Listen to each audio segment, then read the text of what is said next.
Olá, muito boa noite. Começa mais uma edição do programa AgroDebate, o programa que de segunda a sexta-feira debate o agronegócio para você, aqui na tela do canal AgroPlus. Obrigado pela sua companhia. A partir de agora, uma hora de debate sobre o agronegócio. Vamos lá, os destaques do programa de hoje, que traz informações importantes para quem é de dentro e de fora da porteira, informações importantes para quem está querendo adquirir conhecimento. Temos que falar sobre gripe aviária. Ontem não deu tempo da gente comentar por aqui, porque o programa foi gravado um pouco antes da confirmação do caso em Minas Gerais. Mas hoje a gente fala da confirmação desse caso que foi registrado por lá. O governo já confirmou, né? O governo do estado de Minas Gerais já confirmou, portanto, é um caso de gripe aviária. E a informação, ela vai girar mais em torno da informação de qualidade, porque olha só, a gente está falando de um caso de gripe aviária em aves silvestres.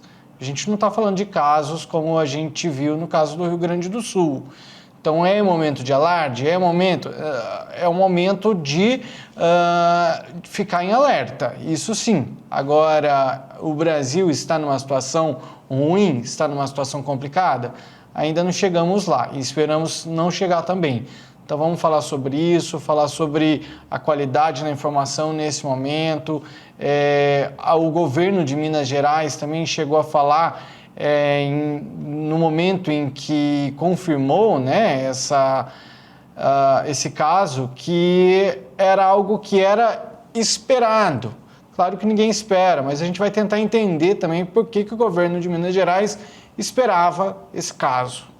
Bom, vamos lá, nos destaques do programa de hoje também a gente fala sobre a aprovação na Câmara da urgência para votar o projeto de lei que regulariza imóveis rurais em faixa de fronteira. Já comentamos sobre isso por aqui, agora a gente fala sobre essa urgência, a necessidade disso e tentar entender um pouco melhor esse caso. A gente fala também hoje no programa, gente, olha só, a produção de tilápias no Brasil ganhou uma norma inédita em bem-estar animal. Essa regulamentação, né, ela desenvolve referencial com parâmetros éticos e sustentáveis para a cadeia produtiva. Vamos entender o que seria esse bem-estar animal e se tem impactos econômicos dentro da produção de tilápia no Brasil. O programa só está começando para fazer parte dessas discussões. Ele é fera e vai nos ajudar e muito em todos os assuntos de hoje. Seu Bianco é especialista em negócios. Seja bem-vindo mais uma vez, seu Bianco. Tem muito assunto. Olha só, produção de tilápia ganhando normas de bem-estar animal, que eu acho que tem impacto econômico. Eu quero ouvir sua opinião sobre isso. Tem aprovação da urgência para votar o PL que regulariza os imóveis rurais em faixa de fronteira e gripe aviária. Tudo isso tem a ver com o senhor, hein? Seja bem-vindo. Boa noite, Jossan. Boa noite a todos que nos assistem. Tem a ver com todos nós, brasileiros. Isso impacta o agro, então, direta ou indiretamente, todos nós temos muito a ver. Mas vamos lá, gripe aviária, nada de pânico. A gripe aviária aí em Minas Gerais foi de uma ave silvestre. Então isso a gente vai comentar melhor depois, mas isso nada de pânico. O que daria mais pânico é em áreas comerciais, em aviários comerciais, certo? A documentação quanto a pessoal aí da linha de fronteira, nada mais justo que a gente possa regularizar todo esse processo com CAR, GEL, toda a documentação, que esses fronteiristas ali têm essa necessidade e agora é uma lei que eles têm um prazo definido para a gente conversar. Então, todos esses assuntos aí. Quanto à tilápia também, o bem-estar animal, o mundo caminha muito para o bem-estar animal e isso impacta, como você deu a notícia, financeiramente. Porque se uma tilápia ou qualquer animal ele tiver um bem-estar muito bom, automaticamente o ganho de peso dele será muito melhor e muito maior. Então isso tudo são fatores que vão ajudar e impactar no valor da mercadoria final. E tem um ponto legal também da tilápia, que até nessa regulamentação, né, tem até o abate, ele está nessa norma. Alimentação, qualidade da água, o abate, a maneira como ele deve ser abatido, enfim, informações bem importantes. Vamos debater sobre isso e outros assuntos, então faço convite para os nossos amigos telespectadores. Vamos debater o agronegócio?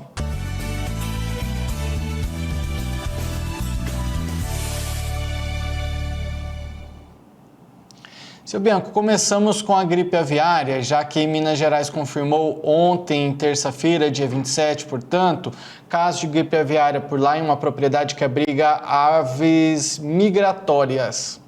É importante a gente ressaltar isso por aqui, que a gente já falou até no programa de ontem, né, seu Bianco, que o Brasil já registrou, inclusive, alguns casos. Somando com esses casos que chegam até o momento, dá quase 170 casos que já foram confirmados até hoje. Bom, dependendo das atualizações, né? Se aparecem novas atualizações aí nas próximas horas, os números serão diferentes. Mas a gente pode usar esse número como e se agarrar a esse número de aproximadamente 170. Bom, as investigações, nós falamos por aqui, os números eles até alguns lugares falam uma coisa, outros falam outra, mas giram em torno de 2.500 testes que já foram realizados, investigações que já foram realizadas para buscar saber se de fato se trata de um caso consumado, né? Um caso de fato de gripe aviária. Ou seja, o Brasil já passou por isso, de investigar e está investigando e continua investigando. E ontem nós mostramos também que o trabalho de todos os órgãos competentes, de todos os produtores rurais, de avisar com agilidade, com rapidez, traz um pouco mais de confiança para o mercado, de maneira geral. Só que o que deixou um pouquinho assim, está aqui no G1 de Minas Gerais, a gripe aviária em Minas Gerais ocorreu em uma propriedade que abriga aves migratórias e era esperado, disse o governo de Minas Gerais. E aí, para que a gente entenda isso um pouco, vamos lá. O governo informou nessa quarta-feira, hoje, portanto, em entrevista coletiva, que a gripe aviária registrada no estado já era esperada, uma vez que ocorreu um local de conservação que abriga rotas de aves migratórias. E aí eu fui fazer umas pesquisas, seu Bianco, e desde o final do ano já vem se falando de investimento na precaução de casos de gripe aviária. A gente até já notificou por aqui, já noticiou por aqui o governo investindo nesse caso. Agora, a gente vê esse caso que aconteceu ali, foi confirmado acho que no dia 16, sexta-feira. E eu fui pesquisar o outro caso que havia sido registrado no Espírito Santo, ocorreu, adivinha que dia? Que foi confirmado, adivinha que dia? No dia 15 de maio de 2023, exatamente 2 anos atrás. Ou seja, o governo ele está de olho, ele sabe que o momento de migração das aves é esse momento e que pode acontecer. Minas Gerais registra o caso em um local que é um local que abriga rota de aves migratórias, por isso que já se era esperado. Você falou corretamente, mas vamos analisar então por que é que nós estamos dando, nós nos apegamos a essa notícia de gripe aviária em aves migratórias se elas não fazem diferença comercialmente. Primeiro ponto, a ave migratória, é ciclos sazonais, são períodos.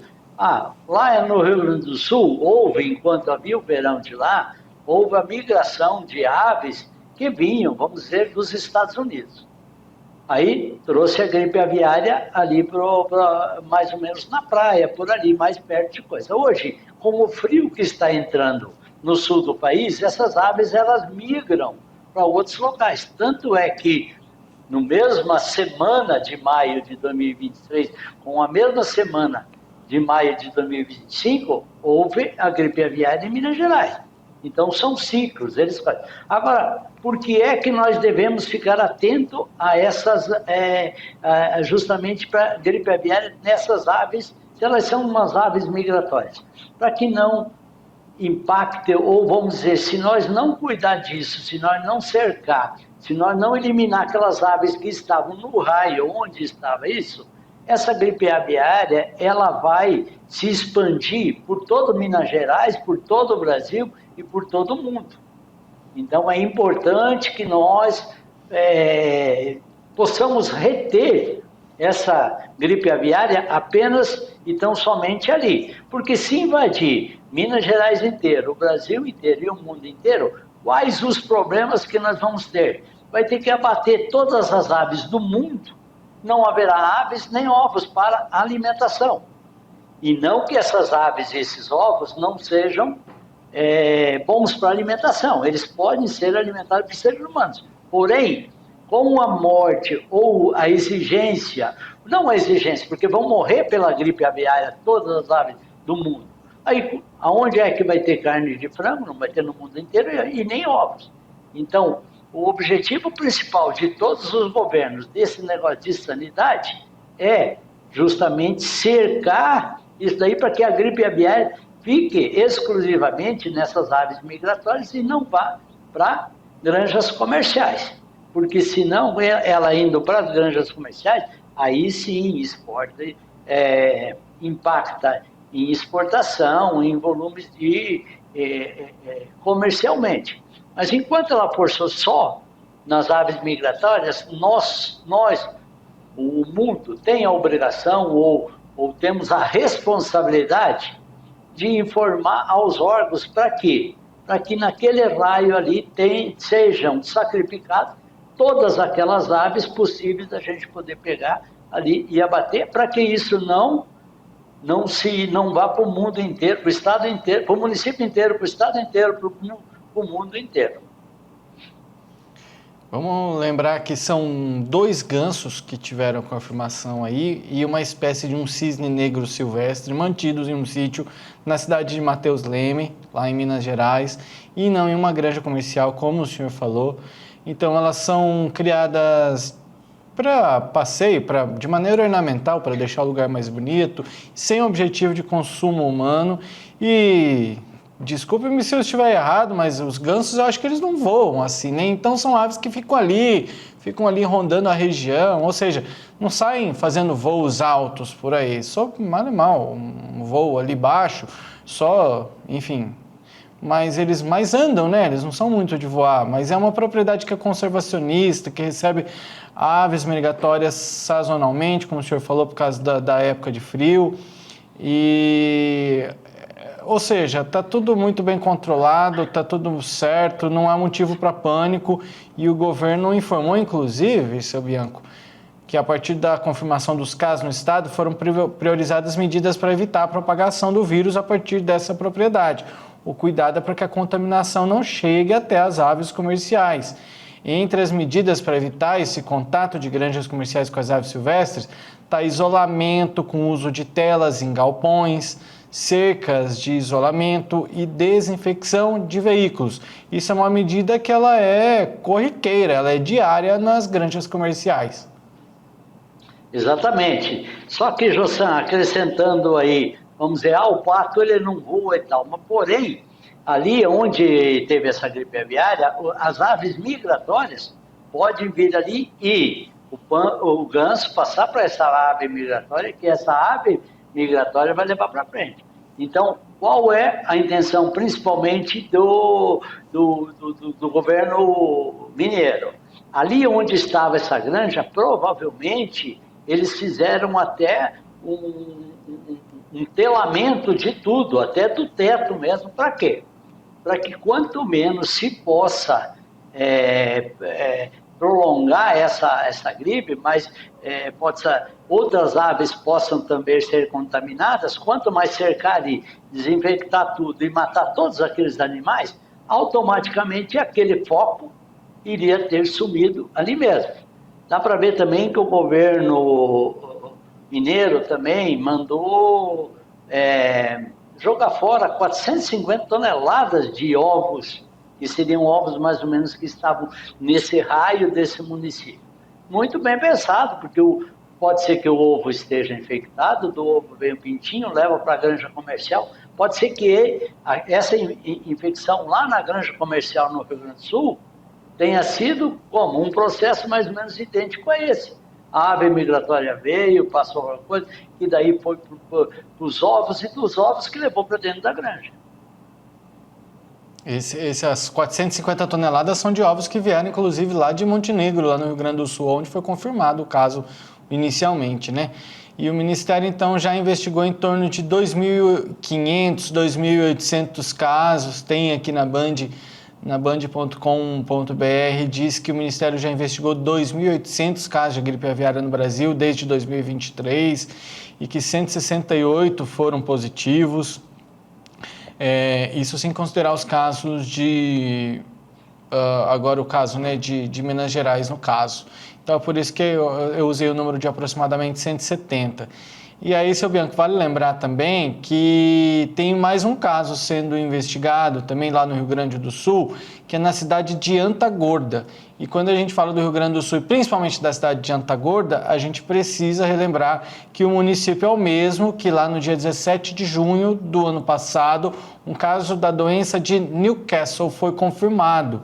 Há uma outra investigação em curso no estado, dessa vez em João de Barro, em Montenegro.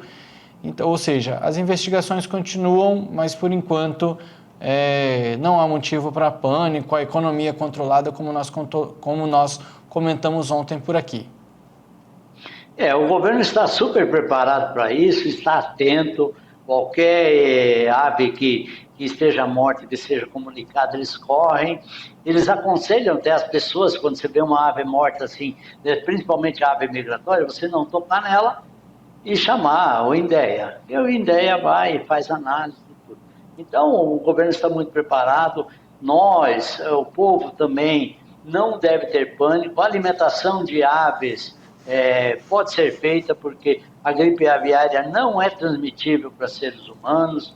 Então, muita tranquilidade. Porém, o objetivo principal é que não se torne uma pandemia no mundo inteiro e que, consequentemente, terão que se abater todas e qualquer aves, seja poedeira ou seja de comercialmente. O objetivo principal disso é que não haja essa morte integral pela gripe de... Muito bem, seguimos investigando, então, de olho nessas informações e novas confirmações ou novas informações a gente traz aí nas próximas edições do Agrodebate. Agora a gente abre espaço, seu Bianco, para falar sobre a regularização de imóveis rurais em faixa de fronteira, né? Já que a Câmara dos Deputados aprovou nessa última segunda-feira, agora dia 26, a urgência para votar o projeto de lei 4.497 do ano passado, que regulariza registros de imóveis rurais localizados em faixa de fronteira, vendidos ou concedidos por estados, mesmo sem autorização federal, desde que tenham sido feitos até 23 de outubro de 2015. Esse projeto é de autoria do deputado federal Tião Medeiros, do PP do Paraná, e a proposta ela foi aprovada com 294 votos favoráveis e 107 contrários. O texto, seu Bianco, estende até 2030 o prazo final para regularizar imóveis rurais localizados em áreas de faixa de fronteira, dando aos produtores rurais mais 5 anos para cumprirem com as exigências legais. Sua opinião e suas considerações sobre esse assunto, para a gente entender melhor? Jossan, eu não consigo entender como que teve votos contra isso. Porque vamos recapitular tudo e vamos relembrar o que esses produtores rurais estão exigindo. Vamos trocar em miúdos. Produtores rurais na fronteira, vamos dizer que seja de Mato Grosso principalmente, ou de Mato Grosso do Sul, onde tem mais fronteira, eles compraram terras ali, e essas terras são compradas de quem? Primeiro, a primeira opção, da União. A União, como tem poucos trabalhadores, eles pensam e passam isso para os estados. Estado do Mato Grosso tem Termate, estado do Mato Grosso do Sul, mas são uns departamentos que ficam exclusivos para vender áreas do estado. O que houve nessas regiões? Esses produtores rurais vizinhos da fronteira compraram do estado, lá em 1960, 50, 70, e tem uma escritura. Porém, essa escritura hoje, para você pegar um financiamento no banco ou para você fazer uma transferência e uma venda, ela necessita de um tal de georreferenciamento. O que é um georreferenciamento? Em resumo, trocar aquela escritura que você tem naquela área, naquela fazenda, naquele determinado terreno, você colocar coordenadas geográficas, que são coordenadas que elas são vistas por satélite. Antigamente, uma divisa de terras, você tinha lá, que a gente comentava muito, era um marco. O que era? Um pedaço de madeira colocado ali, que um vizinho e o outro respeitavam, aquilo ali era a divisa entre eu e você. Hoje, para o mundo inteiro ficar mais fácil, e por causa da inteligência artificial, por causa dessas inteligências que vieram de bom grado, o que é? O satélite hoje mede aonde é que está a sua divisa.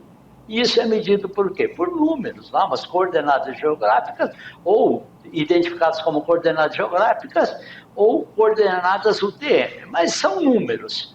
E aí você entra em qualquer globo hoje e você digita lá uma determinada coordenada, ele vai te dar, o próprio satélite vai te dar. E ele cai exatamente naquele marco. Então isso é o quê? É um progresso para dar legitimidade, realidade a toda a documentação. Qualquer banco hoje exige que você tenha exatamente a sua área precisa ter georreferenciamento para você fazer um financiamento. Ou se você for vender essa área, passar para um outro proprietário, existe também esse georreferenciamento. Acontece que esses produtores que tinham essa área lá, eles compraram do Estado, e daí o georreferenciamento hoje é determinado pelo INCRA. O INCRA que tem que dar esse gel. Daí o INCRA diz que eles, teoricamente, não são proprietários, ou eles precisam pegar o documento lá de 1960. Existe muita dificuldade entre os dois órgãos do próprio governo, o governo estadual e o governo federal. E isso prejudica, custa caro, é demorado. Então é muito complicado por causa disso.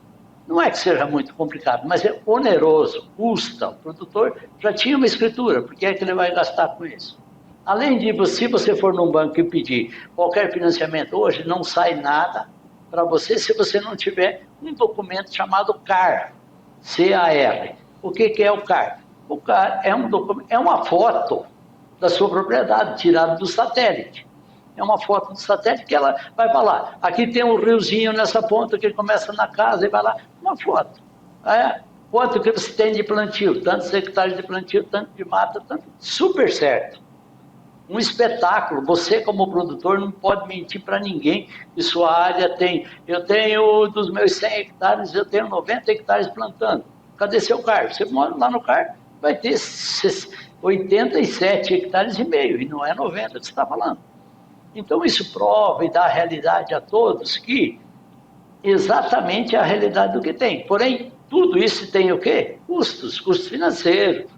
O engenheiro vai te cobrar para fazer, o cartório cobra para fazer, todo e qualquer tem esses custos. E, além, quando você vai para o governo federal, existe uma demora muito grande para que esses documentos saiam. E o produtor rural, ele precisa, vamos dizer, rapidamente desses documentos, seja para financiamento, seja para transferência, seja... Bom, vamos dar um exemplo. Você está comprando uma propriedade de alguém que faz limites lá na fronteira.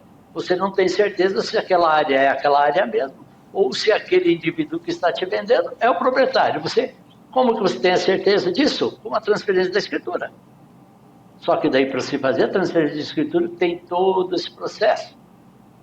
Então, tudo isso é demorado e oneroso. Mas, nada mais justo que, aos poucos, vai se consertando e que, até no limite desse prazo, todos os produtores tenham a sua área georreferenciada, com CAR, com matrícula tudo certinho. E é buscando essa melhoria que eu acho que vem esse projeto de lei, né? Porque ele, além de dar mais prazo, né? Trazer mais 5 anos, que esse é um projeto, é uma lei lá de 2015 que dava 10 anos de prazo, portanto termina agora em outubro, 22 de outubro, então esse novo projeto de lei ele pede mais 5 anos, né? Para até 2030, o PL ele pretende modernizar e desburocratizar esse processo. O texto ele estabelece, seu Bianco, que a ratificação de propriedades com áreas superiores a 2.500 hectares dependerá de autorização legislativa expressa do Congresso Nacional. Além disso, o senhor mencionou o INCRA, transfere para os cartórios de registro de imóveis a responsabilidade pela tramitação dos pedidos de regularização, uma atribuição que atualmente é do INCRA. Será que vai ter mais agilidade? É de mais interesse dos cartórios em finalizar um processo como esse do que do INCRA? Com certeza, o cartório está no sangue, junto com o produtor rural, o cartório já sabe, muitos dos cartorários conhecem essa própria área do pessoal. E outra coisa, são quantos cartórios? Cada cidade tem um cartório de registro de imóveis. Então, são milhares de cartórios contra um órgão lá de Brasília, com um funcionário público, que ele sempre tem, vamos dizer, uma demora mais excessiva para sair esse documento. O cartorário está aí, o próprio produtor rural pode pressionar o cartório e solicitar, tem urgência disso, por favor, apronte rápido. Tá? Então, isso tudo são coisas que irão beneficiar ou dar mais agilidade para esses processos de regularização. Mas ainda assim o produtor não deve ficar esperando, né? É bem provável que isso passe muito em breve, mas tem urgência aprovada, mas segue ainda para votação no plenário da Câmara dos Deputados e a data para votação do mérito do PL ainda vai ser definida pelo presidente da Casa, que é o deputado Hugo Mota. Então a gente deve aguardar, mas o produtor deve ficar atento e regularizar o quanto antes isso aí, correto? Eu acho até que esse projeto de lei aí, ele é mais também porque depois de outubro, eu acho que haveria multas para quem não fizesse esse processo. Então tem muita gente que não tem condição financeira de fazer e nem gostaria de fazer, e não pode fazer. Então dá-se mais um tempo de 5 anos para quê? Para que pelo menos se busque recursos e com menos pressa se possa fazer de uma maneira mais correta e mais econômica.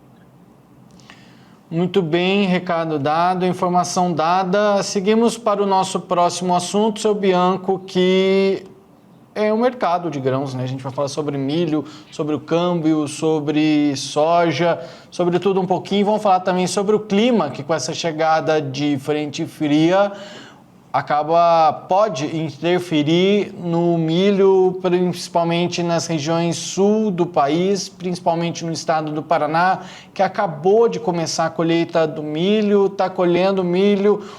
Segundo especialistas, informações, o Departamento de Economia Rural do estado, o estado de Santa Catarina deve ter o pico aí da sua colheita ali em julho, mas isso pode atrapalhar de alguma maneira esse frio, principalmente o senhor aí, que já foi morador da região sul do país.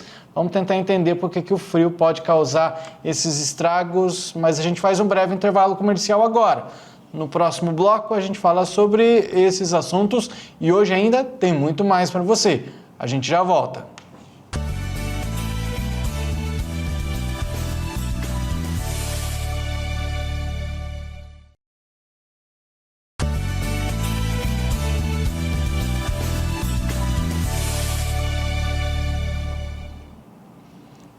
O Agrodebate desta quarta-feira está de volta, dia 28, e vamos trazer informações agora sobre grãos, milho, soja. o câmbio também, como é que anda o Brasil depois dessas informações por conta de IOF, que nós comentamos ontem por aqui também, e outras informações que a gente vem comentando, são números, né, que acabam nos assustando, deixando o mercado externo também preocupado, o que faz desvalorizar nossa moeda. E aí, o que é que acontece em momentos como esse? Vamos tentar entender como é que anda, então, portanto, esses três quesitos, o milho, a soja e o câmbio. E também daqui a pouquinho a gente aproveita para falar sobre a produção do milho no Paraná, como é que reage com essa frente fria que está pegando o Brasil inteiro por aí. E agora eu vou chamar para colaborar nesse debate o seu Bianco, que é especialista em negócios. Volta aqui comigo, seu Bianco. Hoje nós vamos cantar, hein? Estamos os dois de xadrez. Bora, né? Vamos fazer parceria. Vixe, Maria, é melhor eu acho que continuar por aqui, porque se for cantar, a audiência vai lá para baixo. Seu Bianco, vamos lá então.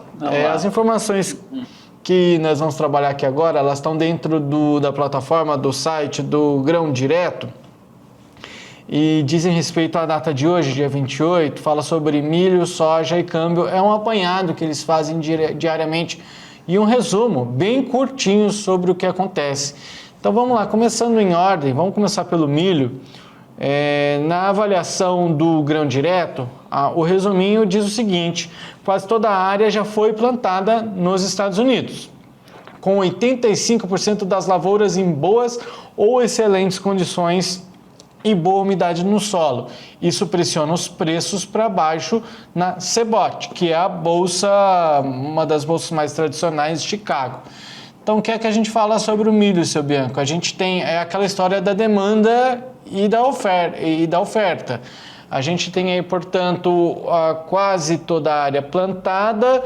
Dizem que 85% das lavouras estão em boas ou excelentes condições e boa umidade no solo. Isso quer dizer que há probabilidade de uma safra robusta, ou seja, com mais quantidade o preço tende a reduzir? Tende a reduzir. Apesar de que a gente está falando da safra norte-americana, a importação de milho de lá não é muito fácil, tem esse custo logístico, porém, trava um excesso de milho que nós possamos ter aqui para a gente vender para os Estados Unidos. Não vai faltar milho para eles, eles não vão importar milho, principalmente para o Brasil, que todo o excesso nosso nós poderíamos vender para eles. Então, a safra deles está mais adiantada do que o ano passado, o percentual de boas e ótimas lavouras está bem acima, então tudo indica que vai se colher uma super safra nos Estados Unidos. Quanto ao Brasil, nós tivemos, vamos dizer, centro-oeste, teve chuvas abundantes ou até um período mais prolongado, então a quantia de colheita do centro-oeste será bem maior do que a média de outros anos. Quanto ao milho do sul do país, já está em alguns estados, como você citou, no Paraná, já estão começando colheita. Então essa colheita ela já está, vamos dizer, é início da colheita, porém esses grãos que estão colhidos, eles já estão fora do período de geada. Essa frente fria que está chegando no sul do país e que teoricamente iria prejudicar o milho, prejudica até uma parte de floração, onde está a formação dos grãos. E aí prejudica muito. Porém, essa que já está em fase de colheita, essa não prejudica. Então tem que ver, teria que analisar quanto por cento de milho o sul do país já tem em fase em que os grãos já estão formados. Isso aí não iria prejudicar não iria prejudicar em nada. Porém, aquela onde ainda estão formando grão, ou aquele plantio um pouco mais atrasado, esse, em virtude das geadas e do frio extenso que está tendo agora, vai prejudicar bastante. Daqui a pouquinho a gente fala sobre o milho no Paraná, mas agora seguindo aí na análise da Grão Direto, pulando para o soja, A análise é a seguinte: o mercado monitora o clima nos Estados Unidos, com previsões de chuvas acima da média. A volatilidade do óleo de soja também pode influenciar os preços em Chicago. O que o senhor diz? O plantio de soja lá dos Estados Unidos, ele também está bem mais adiantado, parece que 10% acima, vamos dizer, ano passado estava 66% nessa época, hoje já está 76% do plantio do soja. Isso está correndo tudo muito bem, não tem muito problema. Quais são os problemas, vamos dizer, que possam ainda impactar? De repente, outros locais, Argentina, que possa ter problema, ou coisa, mas penso eu que a safra de soja dos Estados Unidos, a não ser que tenha problemas climáticos de seca, porque sempre tem, os Estados Unidos é um país muito grande também, igual o Brasil. O Brasil não dá seca no sul e chove demais no centro-oeste. Os Estados Unidos também tem essas áreas. Agora tem que ver e quantificar qual a região mais produtiva. Teve uma seca maior. A seca houve só numa área de pouco impacto, menor. Então, hoje, penso eu que para você travar algum preço, para você fazer alguma negociação aí, só pedindo a bênção divina mesmo, para você saber o que vai, aonde que vai ser a melhor opção. São Pedro, já ouvi dizer que é ele o cara. São Pedro é ele, para ele quem tem que pedir. Mas olha só sobre o câmbio, seu Bianco, o que o Grão Direto diz é que, apesar de desafios fiscais e inflação no Brasil, o investimento estrangeiro na Bolsa traz dólares ao país e pressiona o dólar para baixo frente ao real. A gente está falando de investimento na Bolsa. O investimento estrangeiro na Bolsa traz dólares. Parece um comportamento natural para o senhor? Tudo isso é o efeito Trump, né? O Trump taxou tudo, vamos dizer, está com muito problema dentro do próprio do seu país mesmo, dentro dos Estados Unidos. O que tem? O Brasil é um país ruim para se investir, só que lá está sendo pior. Então nós ainda estamos sendo menos pior, porque não tem uma outra maneira de que o nosso câmbio esteja pressionado para baixo. Se nós temos um país com déficit público, o governo gastando mais do que arrecada, nós temos todos os efeitos para que investidores de outros países que tivessem moeda aqui dentro, eles tirassem todo o dinheiro daqui. Mesmo dessa maneira, eles estão aplicando em empresas brasileiras. Por quê? Na Bolsa, né, em empresas. Porque ainda as empresas brasileiras têm crédito. E isso nos deixa aqui, vamos dizer, muito lisonjeados por aí do Brasil ter esse crédito, apesar de que os governos brasileiros não terem dado o mínimo de suporte. A gente sempre fala entre nós que a gente não quer que o governo federal, principalmente, ajude a gente. Só não estrovando já está bom. Resumo do seu comentário aí sobre o câmbio. Eu até anotei aqui, menos pior, foi o melhor de tudo. Eu vou guardar no meu bolso isso aqui para sempre, esse termo, hein? Então, estamos ruim por aqui, estão ruim por lá, mas por aqui menos pior. Obrigado pelas suas avaliações. A gente segue agora, seu Bianchi, falando sobre o sul do estado, já que o clima ele pode afetar a produção final do milho no Paraná. O que é que a gente está falando? A colheita da segunda safra do milho, 2024-2025, ela teve início no Paraná, segundo o Boletim de Conjuntura Agropecuária divulgado na quinta-feira, dia 22, pelo Departamento de Economia Rural.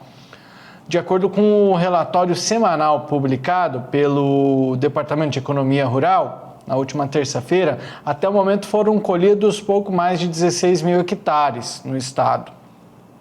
O levantamento indica que o avanço da colheita ela ainda é inicial e deve ganhar maior intensidade a partir da segunda quinzena de junho, com pico previsto para o mês de julho, ou seja, ainda temos um tempinho. E aí vem algumas informações, vamos lá. Estamos no meio de uma frente fria que chega no Brasil inteiro, região sul mais afetada, com áreas com geada e que podem afetar os produtores rurais, de alguma maneira ou de outra. E a expectativa, segundo os analistas do Departamento de Economia Rural, eles dizem o seguinte: a expectativa é que tenhamos uma boa safra, apesar dos problemas com o clima que vão impactar a produção final. Para o produtor da região sul, já é costumeiro para ele esse momento de colheita, ali no período de frio, julho, faz um frio danado por lá, junho já está começando, já agora final de maio, agora a gente já tem, portanto, aí frente fria, ou seja, de que maneira que o frio pode impactar o clima, pode impactar nesse momento de colheita para o produtor rural, na sua opinião, seu Bianco? Foi aquilo que anteriormente eu já havia comentado mais ou menos. Porém, depende da fase em que esses grãos do milho estão. Aquela fase de que o milho já está em fase de colheita, esse não vai ser prejudicado em nada. Porém, a fase em que está ainda na formação de grãos, ou ainda que a gente fala em bonecando, essa fase ela é muito prejudicial. E também depende a quantidade de frio que houve nessas regiões, porque há geadas e geadas, de repente você pega aí 2, 3 dias de geadas fortíssimos e fica o gelo durante o dia todo, que não desmancha durante o dia todo. Isso aí ela queimaria a folha do milho, queimaria o milho, a gente fala que queima, né? Ela realmente queima o milho, fica torrado as folhas do milho, né? Então isso depende dessa fase, depende da quantidade. O frio ainda está sendo, vamos dizer, vai ser uma semana. Vamos ver no final de semana disso daí, ver se esse milho, ver se essa geada vai impactar no preço do milho, ou na quantidade de colheita. E veja, Jossan, como uma fase leva a outra, né? Porque nós estamos assim também, algo que possa impactar o preço do milho, que possa até baixar, seria a gripe aviária. Se a gripe aviária for confirmada comercialmente em outros casos, o que haverão? Menos exportação, menos produção, menos consumo de ração, que é menos consumo de milho. Tendo menos consumo de milho, vai ter uma oferta, vai ter um excedente de milho em oferta no mercado, e isso faz com que se baixem os preços. Né? Eu não preciso vender. Tá bom, você não precisa vender, mas tem o outro produtor que precisa vender, ele precisa pagar a prestação da máquina dele, Então, tudo isso são processos que impactam no preço do próprio milho. Muito bem explanado, ficamos de olho neste mercado e em próximas informações nas próximas edições. Seu Bianco, a gente faz o nosso último intervalo comercial de hoje para no próximo bloco a gente falar sobre a primeira norma de bem-estar animal do país voltada à produção de tilápias. A produção de tilápia tem crescido no Brasil, já conversamos com o produtor aqui no nosso programa também, e é um negócio que está crescendo o olho, ou seja, ele está crescendo, o olho cresce também. A gente tem que ter normas também que são boas, o senhor falou, e vai repetir no próximo bloco os benefícios de normas como essa. A gente faz o último intervalo comercial de hoje, que é bem rápido, e voltamos já.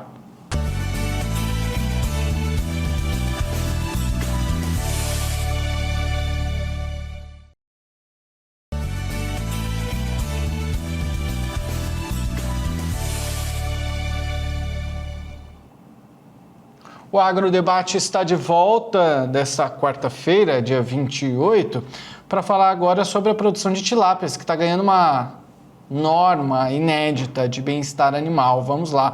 A informação está no site do Globo Rural e diz que a Certified Humane, certificadora internacional em bem-estar animal, lançou na última quarta-feira, dia 21 de maio, dia do aniversário do seu Bianco, a primeira norma de bem-estar animal do país voltada à produção de tilápias.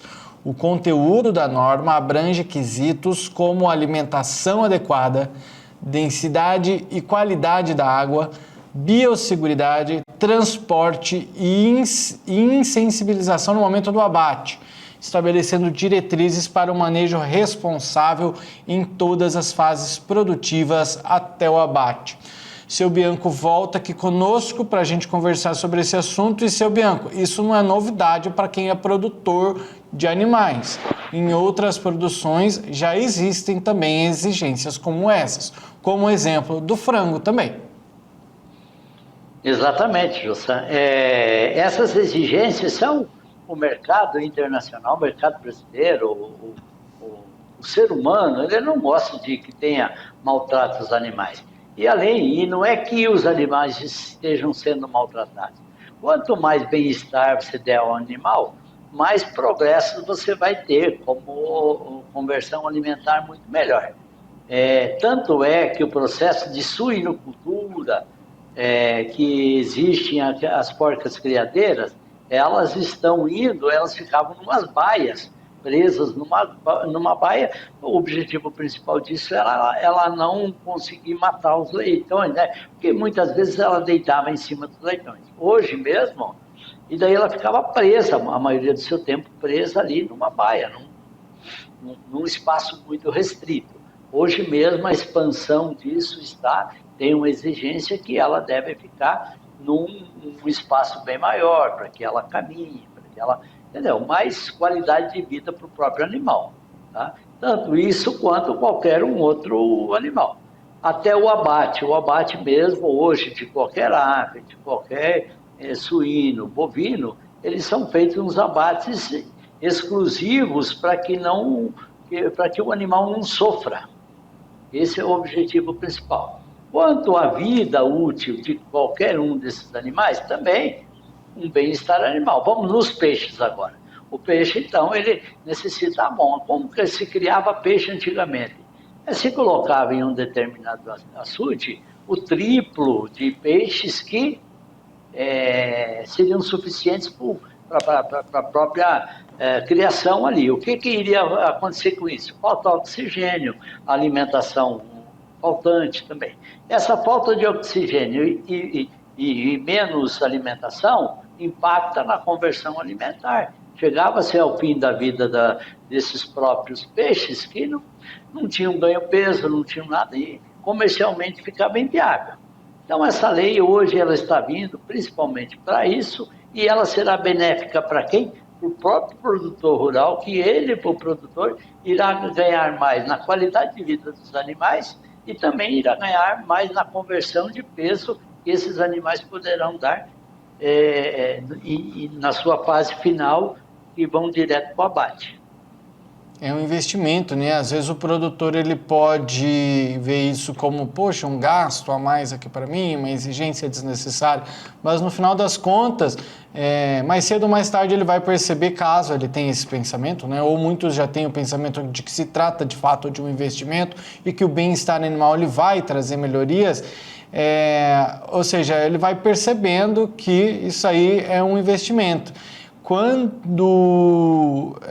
Vale lembrar que ali nos anos 2000 ainda a gente considerava que os peixes eles não sentiam nada, eram insensíveis, não sentiam dor nem nada, mas com estudos veterinários e avançados a gente já descobriu que os peixes eles são capazes sim de sentir dor e etc, tem reflexos. Então é por isso que essas medidas elas visam um ambiente que evite aflição, lesões dos peixes, até o ambiente, o sistema de transporte que seja projetado e operado para garantir que os peixes não sofram aflição ou desconforto desnecessários e que o momento do abate sejam mortos humanitariamente, sem qualquer aflição ou desconforto desnecessários. Até no momento da morte, né, seu Bianca, do abate no caso, isso pode diferenciar até na carne. Isso, a coloração da carne, dependendo do tipo do transporte, se você fizer um transporte não adequado, automaticamente esses peixes irão se batendo, eles iriam ficar com manchas e coisas, e uma carne com mancha, ela não é boa para o mercado. Além disso, na vida útil deste peixe ainda, o que é que a lei está falando, que coisa. E tem que ter também a água com um pH ideal. Antigamente nós tínhamos o que? A qualquer banhado ali, a água quanto mais suja, parecia que o peixe gostava mais da água suja. Hoje tem que ter o pH dos 6,5%, aí, 7%, conforme o pH ideal da água. A oxigenação dessa água com aeradores, isso tudo é o quê? Bem-estar animal. É bem-estar para ele. E ele vai reverter como? Em conversão alimentar, que o produtor, que você falou, de repente não vai concordar num investimento inicial, porém, ele vai ver que lá na frente ele ganha. E que isso é o sucesso da sua atividade. Então, o produtor que não quiser se adequar a isso, ele vai ser sempre um colono lá que simplesmente tratando isso como produto para a subsistência dele. Agora, se ele quiser ganhar dinheiro e comercialmente ele ter sucesso, ele deverá ir justamente para essas regras e essas regras darão muito resultado para ele. É o uso da ciência, da tecnologia que vem através dos dados mostrando, né, que o que é melhor ou o que não é melhor nas nossas produções. Isso é excelente, parabéns a todos que concluem, que chegam a essas conclusões e que no final das contas para nós consumidores fica melhor, também a gente se sente melhor ao saber que os animais estão protegidos aí com leis que garantem aí, portanto, normas de bem-estar aí para eles, até para alimentação, para não disputar comida, tem umas coisas assim nessa norma, é muito interessante, só parabenizar. A quantidade de alevinos por metro quadrado, tudo isso e o Brasil e o mundo está indo muito para principalmente para o peixe cultivado em cativeiro, né? Não se está mais indo buscando exclusivamente peixes do mar ou entre aspas, nativos. Nós estamos indo para isso, o mercado, principalmente da tilápia, cresce muito, existe muita tendência de muita gente entrar nisso e comercialmente eu acredito que é um grande negócio para se fazer com áreas pequenas, produtores rurais que tenham pequenas áreas, pode ir para isso que a quantia de renda por hectare que um açude de peixe dá a renda por hectare, sendo bem monitorado como se fala nas leis, ele te dá até 10 vezes mais do que o plantio de soja. Interessantíssimo. Muito bem, para finalizar o programa de hoje, seu Bianco, só dar uma pincelada num assunto, não vai dar tempo da gente conversar sobre ele, mas é importante a gente falar sobre isso. Olha só, o nosso ministro da Agricultura, o Carlos Fávaro, ele disse que o adiamento das dívidas dos produtores gaúchos deve ser aprovado até sexta-feira. É um pedido que vem acontecendo há muito tempo, os produtores que sofreram no ano passado com enchente, com seca, esse ano também, né, com seca, enfim, pedindo adiamento das dívidas. A gente já falou sobre a mudança da taxa de juros para eles por aqui, a gente já falou também da preocupação de senadores, enfim, que vem se mostrando a sua preocupação, principalmente da Frente Parlamentar da Agricultura. E o que eu queria deixar mais claro aqui, para a gente comentar quando de fato for aprovada, o Fávaro disse que o adiamento dessas dívidas dos produtores gaúchos deve ser aprovado até sexta-feira, deixar muito claro que os produtores querem pagar, né? Ontem o senhor trouxe um ponto de vista muito legal por aqui, seu Bianco, que é o investimento em quem produz, de fato, né? E não as pessoas que não estão fazendo nada. O produtor ele não está se negando a pagar, ele quer só mais prazo. Essas notícias aí são, apesar de muita demora, porque quando teve todos esses problemas no Rio Grande do Sul, deveria ser de imediato. Agora, uma notícia até boa, que a gente pode até ver, que não é uma notícia, a gente vê que o Fávaro está, vamos dizer, não está sendo tão torrado quanto estava. Até está tendo voz ativa e provavelmente pode até ficar no Ministério aí até o final do mandato, né? Vamos ver, por enquanto parece que voltou a agradar um pouquinho, né? Não sei como é que estão os ânimos da frente parlamentar, se ainda querem tirar o rapaz de lá. Seguimos acompanhando também, né? Todos esses assuntos a gente comenta por aqui diariamente. Então, amanhã tem mais programa. Seu Bianco, obrigado por hoje. Amanhã nós teremos uma entrevista mais uma vez, com o Luiz Pedro Bier, vice-presidente da ProSoja. E a gente vai falar mais uma vez sobre licenciamento ambiental amanhã. Seu Bianco, obrigado por hoje. Valeu, Jussan. Valeu a todos que nos assistiram. Obrigado e boa noite a todos. Agora que eu tô lendo, a de Amaneto. Vou arrumar. Já vai estar arrumado para quem está assistindo. Valeu, boa noite, seu Bianco. A você, telespectador, obrigado também pela sua companhia. Amanhã a gente se vê. Tchau, boa noite.